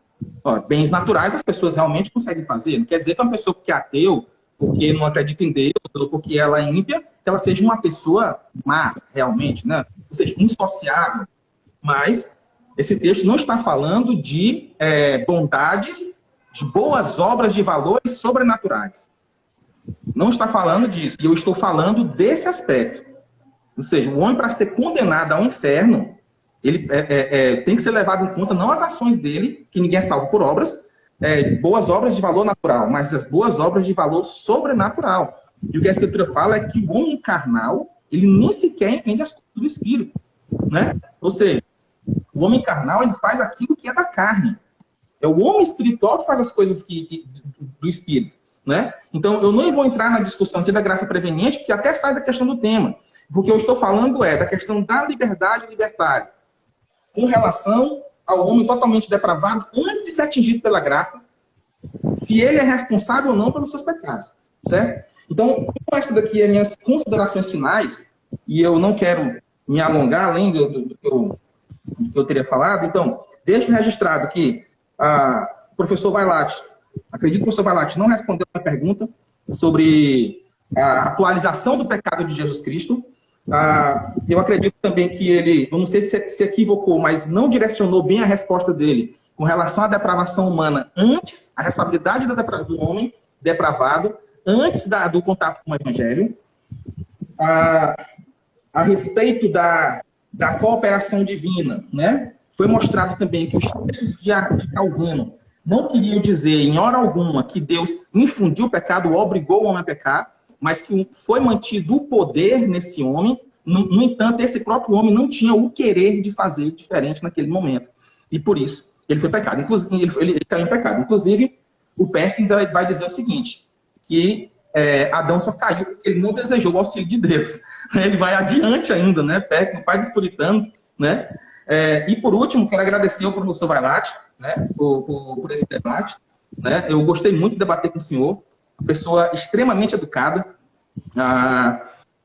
extremamente sábia também, muito inteligente, gostei bastante, já esperava né, isso do senhor, e quero pedir também que o senhor pudesse, ou diretamente, ou por intermédio de alguém, né, me enviar o endereço do senhor, ou algum outro endereço, no qual eu possa mandar uma cópia do meu livro para o senhor, certo? Que é um presente aí que eu gostaria de deixar, e gostaria que o senhor lesse. Gostaria que o senhor lesse meu livro, né? Assim, em físico, né? Para que o senhor tenha guardado aí na sua biblioteca. Aí quer dizer, o moderador não ganha livro, né? Os debatedores ganham. O moderador tá sem moral. Se o moderador não comprar, ele fica sem. Responda aí, Vailate. Deus abençoe, meu amigo. Valeu. Deus abençoe. Bom, minhas considerações agora é isso? Exatamente. Vamos lá. Bom, deixa eu responder a pergunta do Tourinho. Dentro de todas as especificidades que você deu sobre Jesus, eu diria que Jesus, sim, ele tinha potência justamente para pecar, mas ele não poderia em si pecar, dado a sua natureza, a sua característica enquanto Deus homem. Espero que agora tenha respondido, ainda que bem brevemente. Ele não poderia pecar em si, ou atualizar o ato dentro desse contexto. Bom, mas eu quero deixar registrado aqui também mais uma vez as palavras de gratidão, né? Em primeiro lugar, eu quero agradecer ao nosso bondoso Deus por nos possibilitar esse encontro produtivo. Sem ele nós não podemos fazer nada.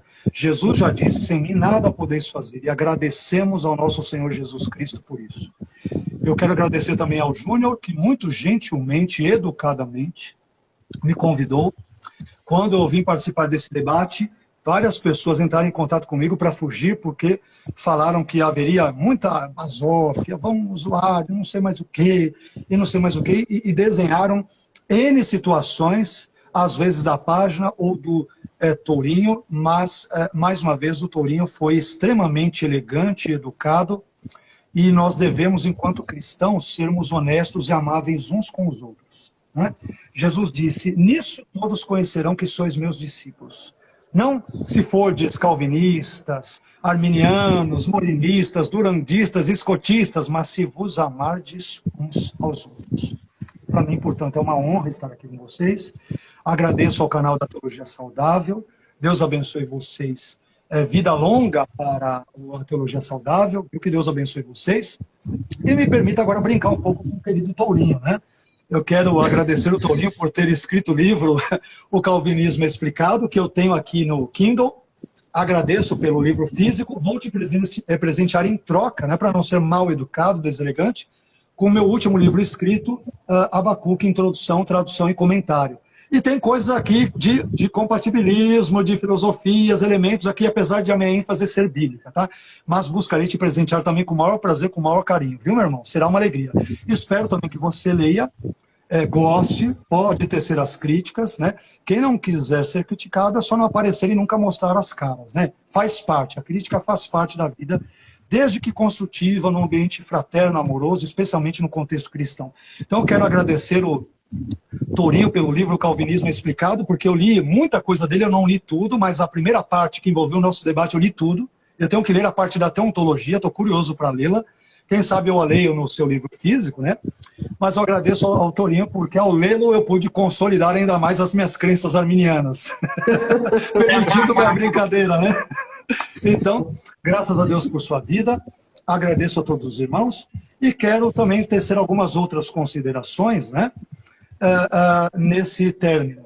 Bom, mais uma vez, eu entendo que se Deus determina todas as coisas, então isso significa que ele determinou, por um lado, que o Tourinho fosse calvinista, e por outro significa que ele determinou que eu fosse arminiano. Logo, se isso for verdade, então o Tourinho jamais deveria tentar me convencer da veracidade do calvinismo, visto que eu fui determinado por Deus a não ser, né, calvinista e a não ter esse tipo de crença. E, portanto, não há nada que o Tourinho ou ninguém possa fazer para mudar os desígnios de Deus insondáveis e secretos sobre a minha vida. Bom, uma segunda consideração é que uma vez que o calvinismo defende que Deus decreta todas as coisas, e mais uma vez o pecado é uma coisa, então isso significa que Deus decretou o pecado, mas não ao deixar de auxiliar Adão, e antes dele Lúcifer, como o Tourinho muito bem colocou, eu não digo, eu não defendo que Deus não tenha dado graça para Lúcifer ou Adão pecar, eles pecaram porque resistiram à graça. Então nós divergimos nesse ponto, né? Não houve falta de graça para a queda de Lúcifer ou de Adão. Se Deus fizesse isso, eu o veria como um ser malévolo, né? Então houve graça, e Adão e tanto Lúcifer resistiram a essa graça. Então, eu também diria que o ensino da unicausalidade divina, ele infelizmente ele transforma a liberdade humana em uma verdadeira ilusão, ainda que o Tourinho e os calvinistas não concordem, mas eu diria que as conclusões lógicas seriam estas. Além disso, o ensino da unicausalidade divina no calvinismo, eu trato sobre isso em Abacuque, né, depois o Tourinho poderá ler, assim como a doutrina calvinista da dupla predestinação, que não é o foco do nosso debate, eu diria que remove toda a nossa motivação para a evangelização. Não estou dizendo com isso que calvinistas não evangelizem, mas eu diria que eles seriam contraditórios com este aspecto, porque buscariam fazer algo, né, que seria inócuo, visto que Deus já determinou quem serão salvos e os perdidos. Enfim, quero mais uma vez agradecer. Júnior, muito obrigado. Muito obrigado, Tourinho. Deus abençoe a vida de todos vocês. E Deus abençoe profundamente todos os seguidores dessa página, quaisquer outros irmãos que estejam nos acompanhando. Deus abençoe vocês, lhes dê saúde nessa pandemia, guarde-nos nesse momento, e que esse debate, espero eu, tenha sido para a glória dele. Paulo nos lembra, estou terminando, viu, Júnior? Quer comais, quer bebais, ou façais qualquer outra coisa, fazei tudo para a glória de Deus. Espero que esta live tenha sido para a glória de Deus. Espero que a sua vida, Júnior, seja para a glória de Deus, que a sua vida, Tourinho, que a página Teologia Saudável de fato execute aquilo que o seu nome sugere, uma teologia saudável, bíblica e que glorifique a Deus. Se Deus for glorificado por meio dessa live, meus irmãos, eu irei agradecê-lo hoje e sempre. Deus abençoe vocês. Muito obrigado. Amém, amém, pastor. Amém. Eu que agradeço a presença dos dois, foi muito bom, edificante para mim mesmo. Vendo os comentários aqui, os irmãos gostaram bastante também, principalmente pela educação um do outro, né? Não teve desavenças, não teve nenhuma enfim... Maldade, pode falar a palavra maldade. Não maldade um pelo outro, mas foi um ambiente amistoso, alegre, divertido que a gente teve aqui. Então foi bom, foi muito edificante para mim, principalmente. E agradeço mais uma vez a presença de vocês, dos irmãos que participaram conosco. A live vai ficar salva aqui para vocês conferirem. Pode deixar nos comentários o que acharam, quem gostaram das argumentações. Fiquem à vontade, que a gente pode conversar mais lá a respeito. E fica aqui o convite para o próximo debate. Nós vamos fazer mais alguns. Eu falei ontem com o pastor Elias Soares, né, famoso também arminiano. Já assisti muito ele, topou, chamei ele para o debate aqui, ele aceitou bondosamente também. E chamei outros irmãos, a gente vai fazer mais alguns aqui sobre outros temas para que os irmãos possam se deliciar com a palavra de Deus e com a teologia. Um debate saudável, hein? Um debate saudável, né? E que os irmãos, amém, e que os irmãos que eventualmente forem comentar lá, irmãos, tomem cuidado com certos comentários, né? Às vezes a gente brinca, é normal arminianos brincarem com calvinistas, calvinistas com arminianos, mas tomem cuidado ao falar do caráter e da reputação do outro, né? Critiquem os argumentos. É óbvio que calvinistas vão descer a lenha nos meus argumentos, isso é esperado. Se não o fizessem, não seriam calvinistas, não é evidente?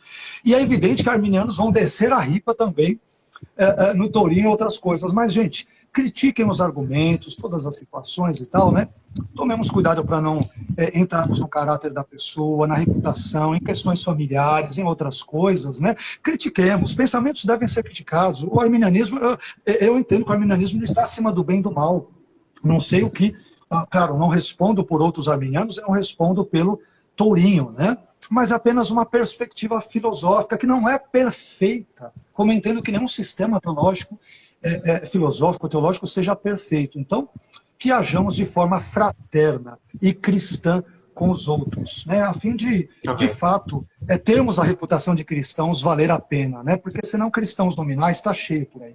Que Deus nos ajude a sermos cristãos de fato e em verdade. Chega que eu falei demais agora nesse final, né? Obrigado, Júnior. Obrigado, Tourinho. Valeu. Obrigado, pessoal. Irmãos calvinistas, abraço em vocês. Queridos arminianos, abraço em vocês. Todos os outros, abraço em todos. Deus abençoe. Muito obrigado pelo carinho. Fique com Deus. Amém. Deus abençoe todos.